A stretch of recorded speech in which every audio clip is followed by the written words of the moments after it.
Today, we're going to be talking about if NASCAR should return to the Los Angeles Coliseum or not. Let's go ahead and just jump straight in. What's going on, guys? It's Daniel, and welcome back to our video. This past weekend, the NASCAR hosted the first ever race at the Los Angeles Coliseum, and the first time a NASCAR has raced in a football stadium since 1956, and the first time since 1971 NASCAR has raced on a quarter-mile track to kick off the season. For many, many years, the Busch Light Clash has been held at Daytona International Speedway, but due to the waning audiences, NASCAR decided to make a really big jump and decided to bring him out to the West Coast to kick off the season. There was a lot of skepticism around this event due to a lot of issues with travel, how much the cost was going to be, which is why NASCAR increased the purse money up to $1.9 million for all of it. Coming into this race, there was so much hype around it. If you ask a lot of people around the track, there were so many people, not just on Twitter, but so many people in general that were hyped up for this event. They said that they've not been this hyped up, not only for NASCAR season, but for this race in a very, very long time, because we were in historic Los Angeles Coliseum, which has hosted World Series, many, many games, USC. They've hosted Stadium Super Trucks, among many incredible events, Monster Jam, among many incredible events that have been hosted in the Los Angeles Coliseum. And NASCAR got the season kicked off with the next-gen car. And that's another big thing. The next-gen car made its official debut with Joey Logano overall picking up the victory. We'll talk about the race in a second, my thoughts on that. But the big thing about this event overall as a whole was the show. The show itself was absolutely incredible, and that was really the main point of this, is how was the show going to be? Yes, I think the racing is another big aspect, because a lot of people watching it were probably watching for the racing. But especially for the new fans and stuff, you want to have a really, really incredible show. For the first time in NASCAR history, we had a halftime show in the middle of the race, and we also had a pre-race concert with Pitbull performing on that. I think Pitbull did a really, really good job. I think Fox didn't do a really, really good job. We'll talk about Fox a little bit and what they can do overall a lot better. But Pitbull, I think, did a really good job on his previous concert. Fox did not show the whole concert. And Pitbull, I think, did a really good job in his concert. They showed, I think, only 2 or 3 songs from Pitbull's concert, and some of the songs were older, but I think they did a really good job on that concert. Then they had the halftime show with Ice Cube, and Ice Cube did an absolute excellent job. I will say one thing about the event, if we'll talk about it, should not, but about the event as a whole, I wish fans were allowed to be a little bit closer to the halftime show that Ice Cube hosted. I think that they should have been able to be a little bit closer on the steps. I know the steps are really, really grand, but I think fans should have been allowed to be there for the halftime show and be a little bit closer to the middle. Then, of course, he had DJ Ski perform there in the halftime show. We really never heard DJ Ski perform that, but yet I think you heard it, but you really didn't hear it as much in the TV broadcast. You also think about this, too. What is big about this is a new market, and a lot of celebrities came out to this race. You had the D'Amelio sisters show up to this event. You had FaZe Clan and FaZe Kaylee who were at the event. You had a ton of celebrities and a lot of Grand Marshals, historic Grand Marshals nonetheless, that are from the LA area and from sports world that came out. And of course, he had a ceremonial touch that Jeff Gordon did, where he hoisted the lights. And that was something I thought was really, really cool aspect that they added to the Los Angeles Coliseum and the Busch Light Clash as well. And like I talked about just a second ago, there was so much hype around this year's Busch Light Clash at the Coliseum. I think Jeff Gluck reported this too on Twitter, that he said he was at the track and he said that he's been to a race and he's never seen this much enthusiasm. He's been covering the sport now for, I think, 18 or 19 years, he says, since 2004. And he's not seen this much hype for an event ever since he's been covering for 18 years, which says something. And like I mentioned, I don't know if I mentioned this before, but coming into the season, this had been the most hype I've been overall as a NASCAR fan. And not to mention the crowd size was absolutely impressive and absolutely incredible at the same time. NASCAR was projecting about 50,000 fans were going to come out to the race. And according to reports that have been coming out very recently, over 50,000 fans were showing up to the race. Over 50,000. Considering the stadium holds 78,000, but they've covered up 10,000 seats, so 68,000 seats were available. There are probably about 55 to 60,000 fans that showed up to the Clash. And many of these fans that showed up to this event were going to their first NASCAR race. NASCAR said that 70% of these fans were coming to their first NASCAR race. Now, that does not mean that all 70% of these fans are new NASCAR fans. That means that these are probably fans that have never come out to a NASCAR race before. But I will say that some of these fans were new, and they probably got hooked up onto the show, and they really, really overall enjoyed the event as well. And we saw so many fans come out there. Another big thing about the LA Clash is this was technically a new market. Yes, you have Auto Club that's about an hour away, but Fontana is a pretty big long drive away compared to the Los Angeles Coliseum. You are right in the center of the city. And Los Angeles, like I mentioned, is one of the biggest markets. It's got every major sports leagues team that you can think of. It's got USC. It's got the LA Dodgers, you got the Los Angeles Angels, Anaheim. You've got the Los Angeles Lakers, the Los Angeles Clippers, the Los Angeles Rams, the Los Angeles Chargers. You have a ton of different teams that are showing up and playing in one of the biggest sports cities in the country.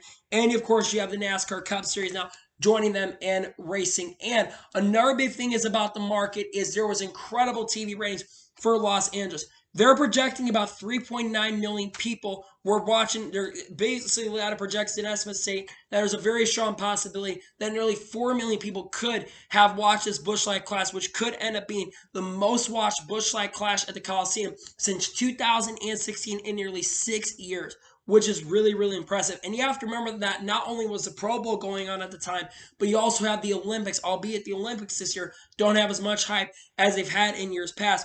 But you had the Olympics going on at the same time as well, which again, they're still going to get a lot more viewers than a NASCAR races. But for NASCAR to go up for that, I think is really, really impressive and really, really cool.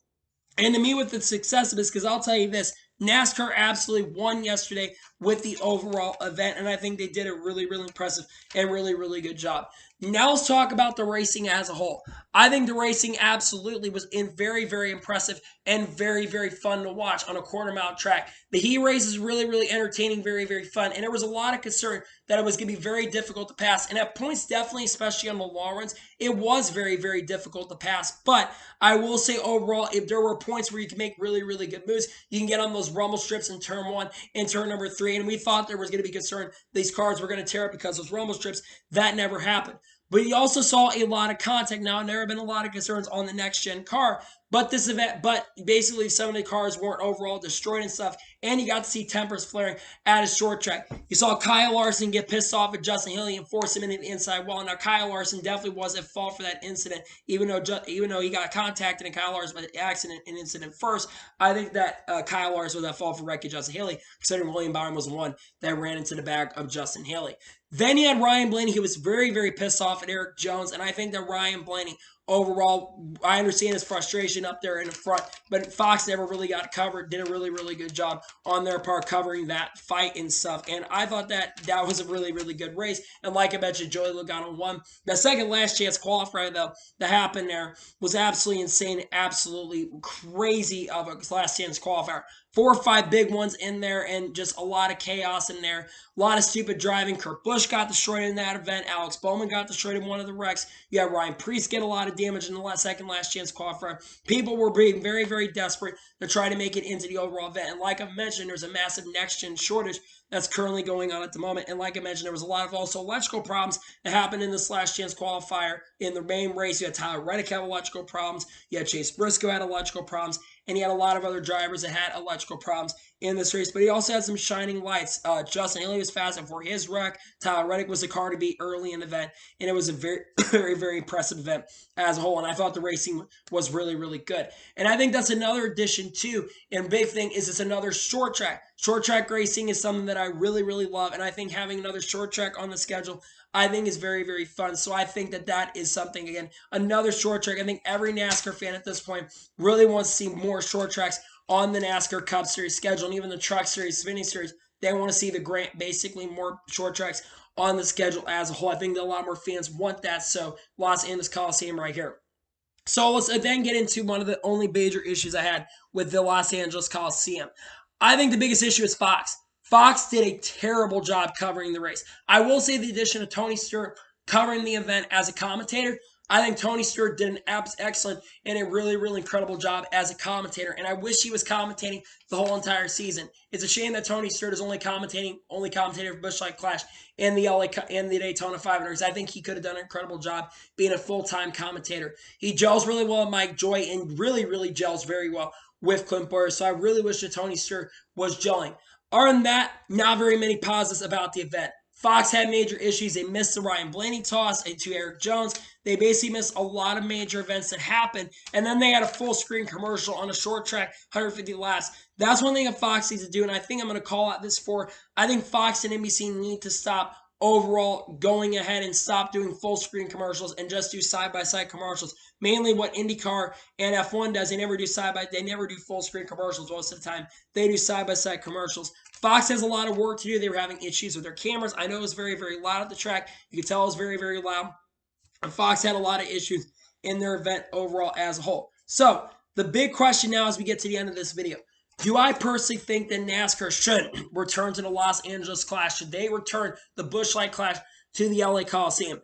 I absolutely 1000% want to see the Busch Light Clash or the LA Coliseum return to the circuit. But the only way that this will work and the only way the Busch Light Clash will be able to work, or the NASCAR Racing in Los Angeles Coliseum is going to work, is if you only do it on the All-Star race or the Busch Light Clash. That's the only way you're going to be able to have this race. You won't be able to have this as a points-paying race because you can't fit 36 to 40 cars on a racetrack at once. You're only going to be able to fit 23 or maybe 25 at the most cars on a racetrack. So you'd have to have a similar format to this for this event. So the only way you'd be able to have this is if you did. But I think especially for a lot of reasons why I think, number one, short track racing. I want more short tracks on the schedule. And the more short tracks, the better, and the better racing. And of course, a new major market, right? You want to see more fans and a better market as a whole too. So that's another big reason why I want to see NASCAR return to this track in 2023. There's a lot of talk and conversation that there's a very good possibility that NASCAR could return to Los Angeles Coliseum as early as 2023 and 2024. So 1000%. I think that they need to go ahead and return here in 2023 and 2024. Just the energy, the excitement around this event. We haven't seen this kind of energy in many races in years. So I think that energy and excitement around this event, I think that's another massive, massive reason why NASCAR is going to return. And I really think this should be the Busch Light Clash again. I think it's also going to do a really good job hopping up the Daytona 500 as well, and the massive attendance. And not to mention, the ratings came out very recently. Michael Mulvihill, who basically is executive at Fox, he said that Fox in Los Angeles got 2.7 rating within 11 shares in Los Angeles, which is the best that they've seen in Los Angeles, I think, in 6 or 7 years, which is absolutely crazy and absolutely incredible. So yes, 1000%, I do want to see the Los Angeles Coliseum make its turn to NASCAR.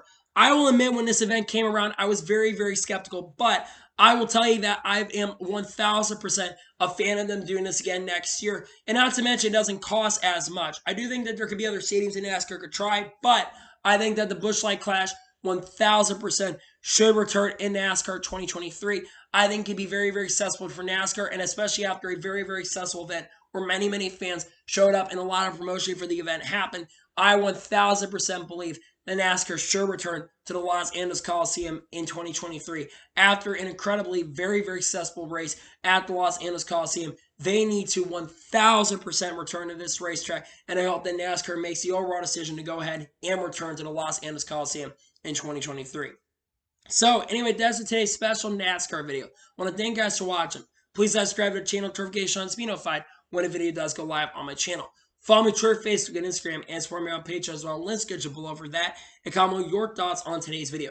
Do you think that NASCAR should return to Los Angeles Coliseum in 2023 or not? Let me know in the comments below. And if yes, why do you think they should? If no, why do you not believe that NASCAR should return to the Los Angeles Coliseum? Let me know in the comments below. We're getting very close to the start of the NASCAR, the regular season. We're only 12 days away from the regular season in NASCAR with the Daytona 500, and I'm definitely excited for that. NASCAR is officially underway, and we've got some products that are on the way for you guys to check out on the channel. So anyway, like I said, I want to thank you guys for watching today's video, and I'll see you guys next time for some more great and awesome NASCAR and other motorsports content on the channel like this. Take care, everybody.